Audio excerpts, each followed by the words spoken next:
રાજકોટમાં મેડિકેર હોસ્પિટલના ડોક્ટર અમિત વરસાણીની ભૂલે પરિણીત મહિલાની જિંદગીને બરબાદ કરી નાખી।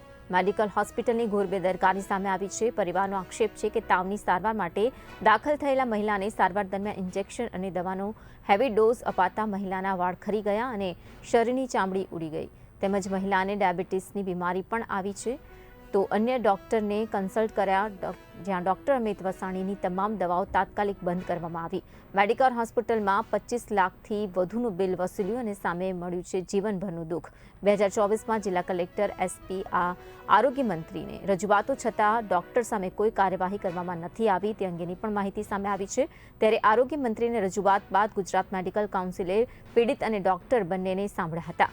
ગુજરાત મેડિકલ કાઉન્સિલે પીડિત પરિવારને હાસ્યાસ્પદ જવાબ આપ્યો હતો।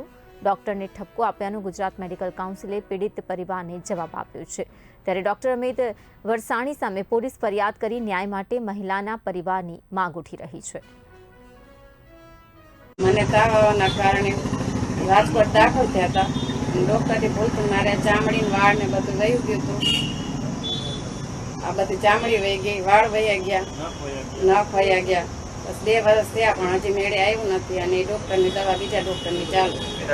અમે તાવ આવવાથી મારા વાતને લઈને હું દાખલ થયો તો મેડિકેર હોસ્પિટલમાં બાલાજી હોલની બાજુમાં। ડોક્ટરનું નામ અમિત વરસાણી સાહેબ। તો સાહેબના મિસ્ટેકના કારણે હું તમને આ વિડીયોમાં ફોટાના માધ્યમથી બતાવીશ કે હોસ્પિટલ અંદર કેવી હાલત ખરાબ થઈ ગઈ અને અમને 3 મહિના દોડાવ્યા। 35 થી 40 લાખ રૂપિયાનો ખર્ચો થયો અને છતાંય ત્યાંથી અમે એમ્બ્યુલન્સમાં લઈને પછી બીજી હોસ્પિટલમાં ગયા। ત્યાં 4 દિવસમાં અમને સાહેબે મેળે કરી દીધું। તો આને 2.5-3 મહિના લગી સાહેબે શું કર્યું કે ખબર જ ન પડી અને રોજથી રોજ તબિયત બગડતી ગઈ। છેલ્લા સ્ટેમ્પે અમે પછી એમ્બ્યુલન્સમાં નાખી અને બીજી હોસ્પિટલમાં વયા ગયા। અને એની મોર અમે એક સ્કિનના ડોક્ટરને બોલાવેલા હતા, જે મેડિકેર હોસ્પિટલમાં અમે દાખલ હતા ત્યારે।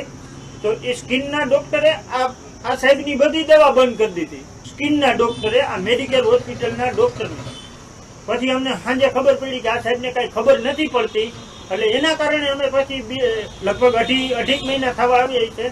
પછી અમે બીજી હોસ્પિટલમાં એમ્બ્યુલન્સમાં લઈને વયા ગયા। ત્યાં અમને 4 દી સારવાર આપી સાહેબે અને 4 દી અમને છૂટા કરી દીધા। તાવ હતો, ખાલી ફક્ત તાવ જ હતો। હવે આ રહે તમે